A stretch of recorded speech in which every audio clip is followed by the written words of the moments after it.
दर पे तेरे आया हूँ मैया, जय माँ जय जय माँ। दर पे तेरे आया हूँ मैया, झोली मेरी है खाली।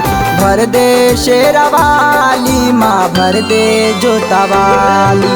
भर दे शेरा वाली माँ, भर दे जोता वाली। सारी दुनिया जाने है मैया हो, सारी दुनिया जाने है मैया, महिमा तेरी निराली। भर दे शेरा वाली माँ, भर दे जोता वाली।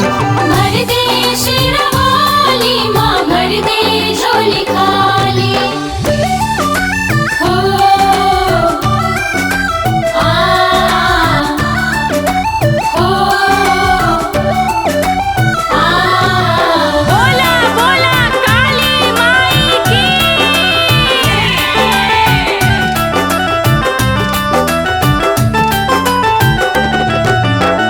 तू ही दया की दृष्टि है माँ, ममता का भंडार है। जो भी जाता दर पे तेरे, सबको देती प्यार है।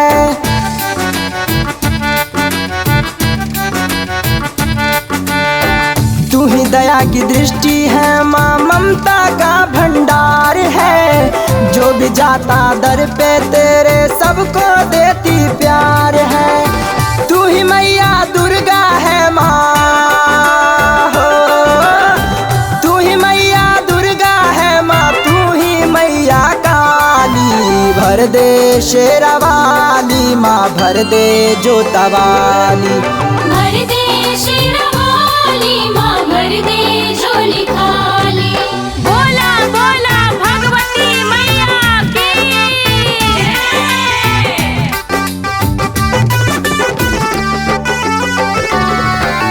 जय माँ जय माँ जय माँ जय माँ जय माँ जय माँ जय माँ।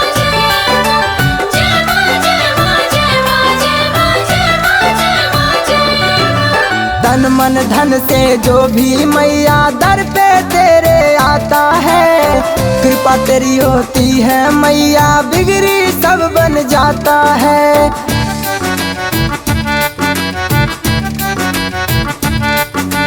तन मन धन से जो भी मैया दर पे तेरे आता है, कृपा तेरी होती है मैया, बिगड़ी सब बन जाता है।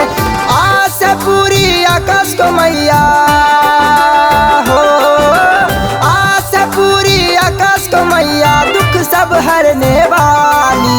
भर दे शेरा वाली माँ, भर दे जोता वाली। भर दे शेरा वाली माँ, भर दे झोली खाली। सारी दुनिया जाने है मैया हो, सारी दुनिया जाने है मैया, महिमा तेरी निराली। भर दे शेरा वाली माँ, भर दे जोता वाली। भर दे शेरा